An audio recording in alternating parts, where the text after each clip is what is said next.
Matahari merangkak perlahan di ufuk timur, tapi rumah kecil di sudut perumahan itu tetap tenggelam dalam bayang-bayang. Di dalam kamar berantakan dengan baju bayi yang belum sempat dilipat dan botol susu kosong, Anya terbaring dengan mata terbuka, menatap langit-langit. Bayinya, Aksa, baru saja tertidur setelah menangis selama 2 jam penuh tanpa henti. Suara tangis itu masih bergema di kepalanya Anya, bercampur dengan kelelahan yang menekan seluruh tubuhnya. Ia menggigit bibirnya, mencoba menahan air mata. Lagi-lagi ia merasa gagal. Ibu macam apa yang tak tahu cara menenangkan bayinya sendiri.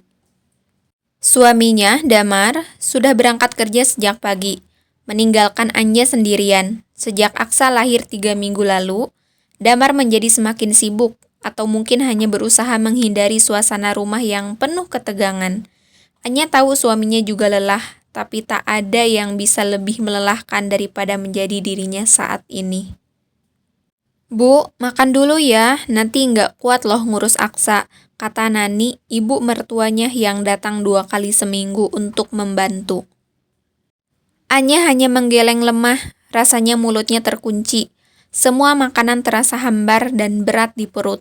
Ia hanya duduk di sofa ruang tamu sambil menggoyang-goyangkan keranjang bayi.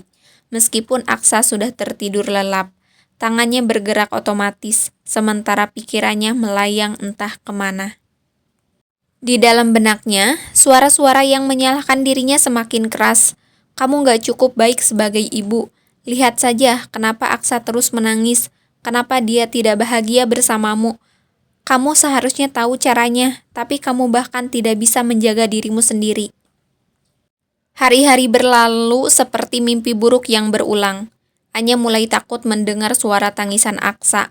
Ketika Aksa menangis, tubuhnya langsung tegang, jantungnya berdetak lebih cepat, dan ia merasa kehilangan kendali. Ia ingin memeluk bayinya, tetapi tangannya gemetar setiap kali mencoba. Malam-malam panjang penuh dengan tangisan membuat tubuhnya semakin lemah, sementara pikirannya semakin gelap. Sampai suatu pagi, ia kehilangan kesadaran. Damar menemukannya tergeletak di lantai kamar, wajahnya pucat dan tubuhnya dingin. Panik, ia membawa Anya ke rumah sakit terdekat. Dokter mengatakan bahwa Anya kelelahan fisik dan mental. Kata-kata itu menusuk Damar, menyadarkannya bahwa ada yang lebih dari sekedar kelelahan yang dialami istrinya. Pak, ini bukan hal yang jarang terjadi pada ibu yang baru melahirkan. Kondisi ini bisa disebut baby blues, atau bahkan bisa berkembang menjadi depresi pasca melahirkan. Kami sarankan untuk membawa istri Anda berkonsultasi ke psikiater, jelas dokter itu dengan nada hati-hati. Anya duduk di ruang tunggu klinik psikiatri, menggenggam erat tangan Damar, tangannya basah oleh keringat, tapi ia terlalu lelah untuk peduli. Hatinya bergolak, ia merasa malu, takut sekaligus lega. Malu karena harus datang ke tempat ini, takut menghadapi penilaian orang lain, tetapi juga lega karena akhirnya ada orang yang mungkin bisa mengerti apa yang ia rasakan. Ketika giliran mereka tiba, Anya melangkah masuk dengan hati berat. Psikiater itu, seorang wanita paruh baya dengan senyum hangat. Menyambutnya, ia memperkenalkan diri sebagai Dokter Maya. Selamat pagi, Anya. Bagaimana kabarmu hari ini? Tanya Dokter Maya lembut. Anya ragu sejenak, lalu air matanya tiba-tiba tumpah.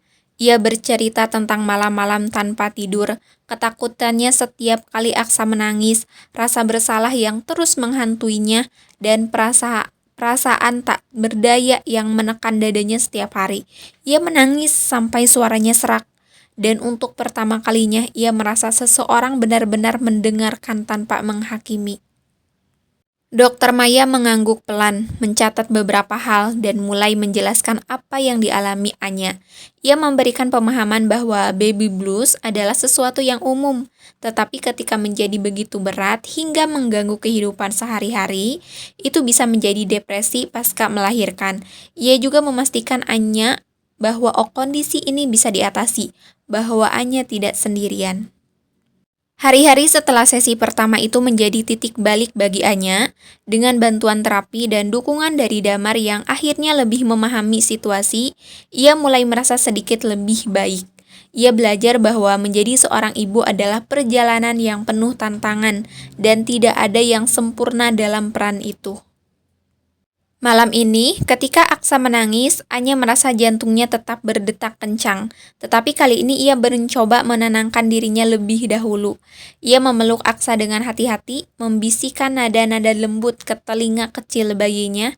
Suara tangisan itu perlahan reda, dan untuk pertama kalinya, Anya merasa dirinya cukup, tidak sempurna, tetapi cukup.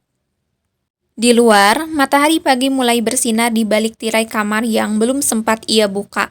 Tapi kali ini, Anya tahu bahwa di balik tirai itu ada cahaya yang menunggu untuk menyapanya.